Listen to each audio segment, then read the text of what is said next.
जिद है तुझे पाने की, पार्ट 5।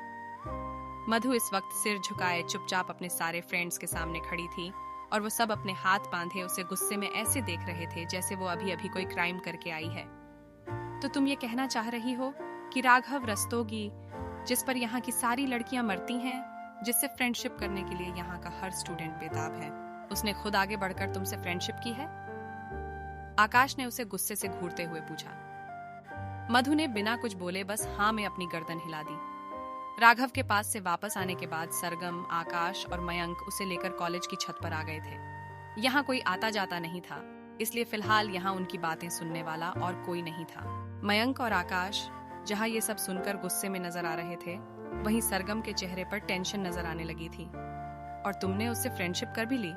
तुमने देखा नहीं कितना बड़ा वाला पागल है वो? इतनी छोटी सी बात के लिए आकाश को कितनी जोर से मारा है उसने। अरे एक बार हमसे पूछ तो लिया होता उससे फ्रेंडशिप करने से पहले।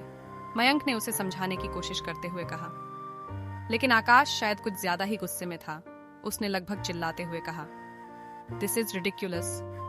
वो चाहे जो भी हो, लेकिन अब भी तुम्हारे लिए एक अननोन पर्सन ही है। कितना जानती हो तुम उसे? फिर भी बिना सोचे समझे उससे फ्रेंडशिप कर ली तुमने। इतना बड़ा हादसा हो चुका है तुम्हारे साथ, लेकिन इसके बावजूद तुमने अब तक उससे कुछ नहीं सीखा।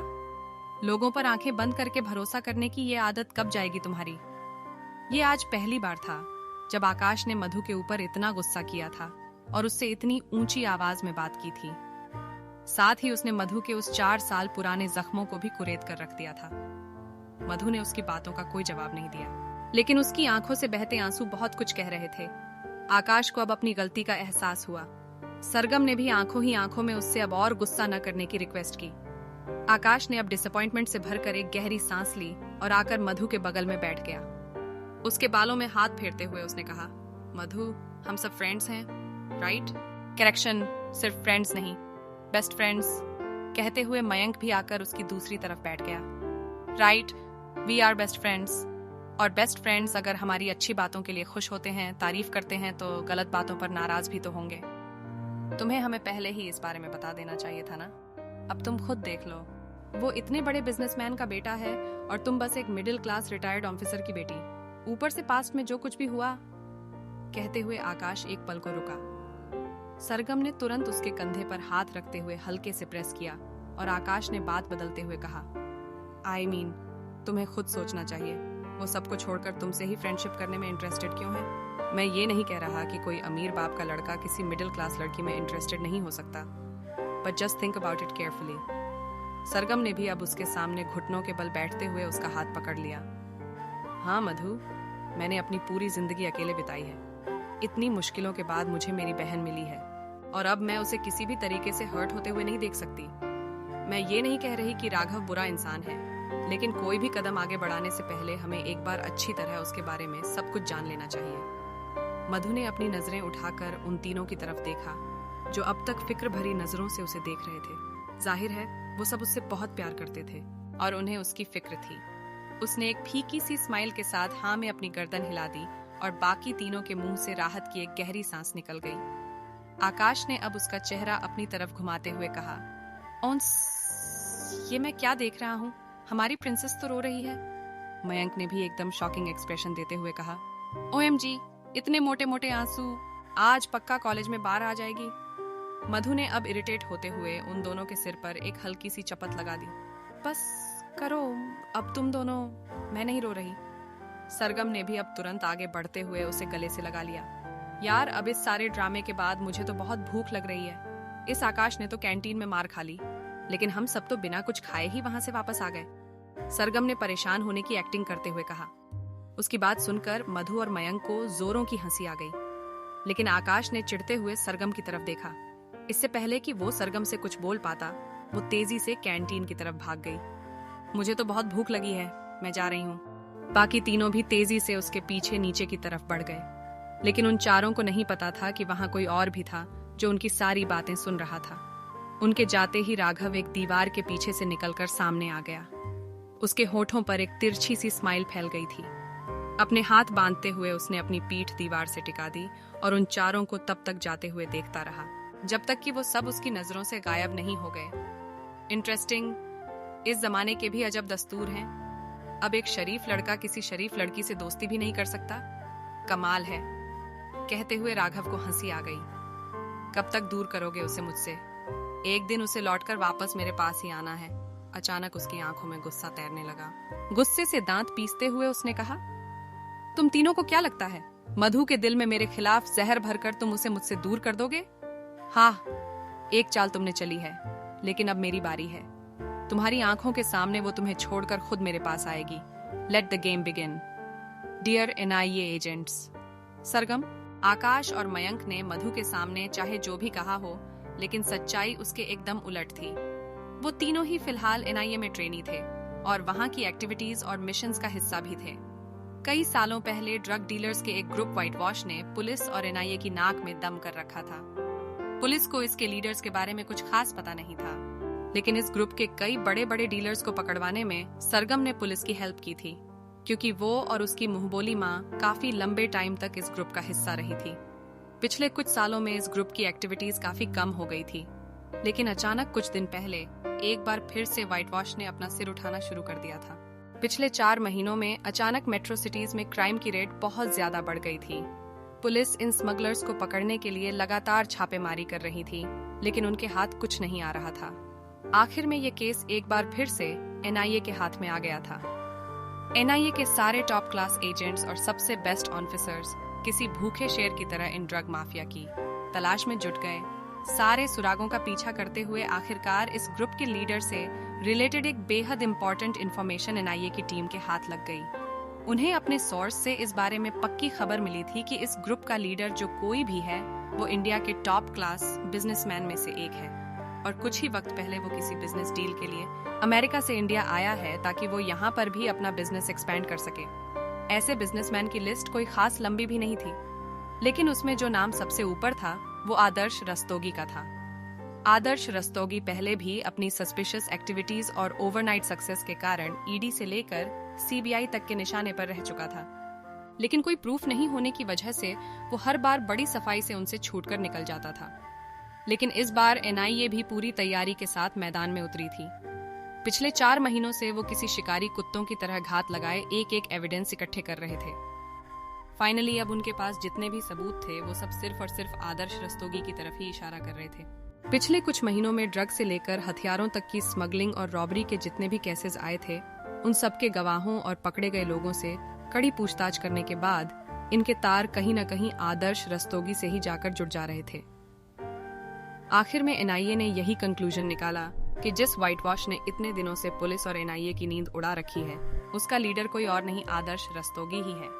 लेकिन अभी भी एनआईए के पास आदर्श रस्तोगी के खिलाफ कोई स्ट्रॉन्ग एविडेंस नहीं था जिसके बेसिस पर वो उसे गिरफ्तार कर पाते। इतने बड़े और फेमस बिजनेसमैन के ऊपर सीधे सीधे हाथ डालना अपने आप में बहुत बड़ा चैलेंज था। एनआईए की इस पूरी एक्टिविटीज में मयंक, आकाश और सरगम भी शामिल थे। जब उन्हें पता चला था कि राघव आदर्श रस्तोगी का बेटा है तो वो भी शॉक्ड हो गए थे। इसका एक मतलब ये भी था कि आदित्य ने सरगम को उस रात खुद अपने ही गैंग के लोगों से बचाया था, लेकिन उसका दिल अब भी इस बात को नहीं मान रहा था कि राघव इन सारी इलीगल एक्टिविटीज में इन्वॉल्व हो सकता है, क्योंकि भले ही राघव और आदित्य सगे भाई थे, लेकिन फिर भी उन दोनों के स्वभाव में जमीन आसमान का अंतर था। लेकिन बिना सच का पता लगाए सरगम किसी नतीजे पर नहीं पहुंचना चाहती थी और फिलहाल मधु को इन सब से दूर रखना ज्यादा जरूरी था। मधु एक रिटायर्ड एनआईए ऑफिसर की बेटी जरूर थी, लेकिन सरगम के किडनैप के बाद अतुल और रचा उसे लेकर ओवर प्रोटेक्टिव हो गए थे। उन्होंने हमेशा उसका जरूरत से ज्यादा ध्यान रखा और उसे हर मुश्किल और हर परेशानी से बचाते रहे थे। मधु के लिए भी उसकी दुनिया बस उसकी फैमिली और उसके फ्रेंड्स तक ही सिमट कर रह गई थी। वो आज भी किसी के ऊपर बहुत इजीली भरोसा कर लेती थी, क्योंकि उसे किसी के अंदर कोई बुराई नजर ही नहीं आती थी और बस उसकी इसी आदतों की वजह से सरगम उसके लिए बहुत परेशान रहती थी। वैसे भी 4 साल पहले के उस किडनैपिंग वाले इंसिडेंट से वो बहुत मुश्किल से बाहर आ पाई थी। अब सरगम नहीं चाहती थी कि उसकी बहन दोबारा ऐसी किसी भी मुश्किल का सामना करे, इसलिए उसने भी तय कर लिया कि वो खुद राघव के बारे में सारी इन्फॉर्मेशन निकालेगी। राघव इस वक्त एक बड़े से जिम के अंदर पिछले आधे घंटे से लगातार बॉक्सिंग प्रैक्टिस कर रहा था। पूरे जिम में उसके लाउड पंचेज की आवाज गूंज रही थी। उसकी पूरी बॉडी पसीने से भीग गई थी, लेकिन उसे देखकर ऐसा लग रहा था जैसे आज इन पंचिंग बैग को फाड़े बिना वो उसे छोड़ने नहीं वाला है। उसके साथ उसके तीनों फ्रेंड और ग्रुप मेंबर्स विक्रम, साहिल और रवि भी थे। बाकी तीनों चुपचाप पुशअप्स लगा रहे थे। इसे क्या हुआ है? रवि ने राघव की तरफ देखते हुए धीमी आवाज में पूछा। प्यार हो गया है इसे, शादी करने वाला है ये मधु से, साहिल ने जानबूझकर थोड़ी ऊंची आवाज में कहा। एक पल को राघव के हाथ रुके जरूर, लेकिन फिर वो पहले से भी ज्यादा ताकत के साथ पंचिंग बैग को किक करने लगा।